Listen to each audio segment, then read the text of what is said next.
एका सख्या भावाने आणि वहिनीने बहिणीचा भयंकर असा मृत्यू केला। भयंकर मृत्यू म्हणजे त्या बहिणीचे हातपाय आणि डोकं कापण्यात आलं। एवढा काय विषय झाला असेल की बहिणीचा असा निर्गुण पद्धतीने खून केला।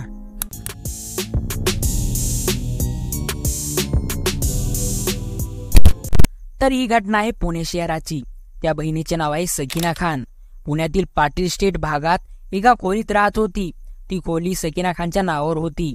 ती खोली तिने सोडून जावे असे तिचा भाऊ अशफाक खान आणि वहिनी हमीदा यांना वाटत होते। यावरून त्यांच्यामध्ये अनेकदा वाद झाले होते। या कारणाने दोघांनी मिळून सकीना खानची हत्या केली।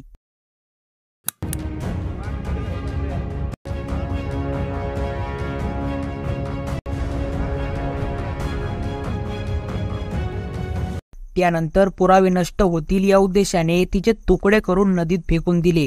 सकीना खान ज्या भागात राहत होती तिच्या शेजाऱ्यांनी ती कुठे गायब झाली आहे याचा संशय आला आणि त्यांनी पोलिसात तक्रार दिल्यावर हा सगळं प्रकरण उघडकीस आलं।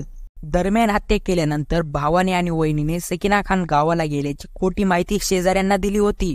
त्यावेळी शेजाऱ्यांनी सकीना खान गायब होण्याबद्दल संशय व्यक्त केला आणि शिवाजीनगर पोलीस ठाण्यामध्ये तक्रार देखील दाखल केली। पोलिसांनी त्वरित कारवाई करून तपास सुरू केला।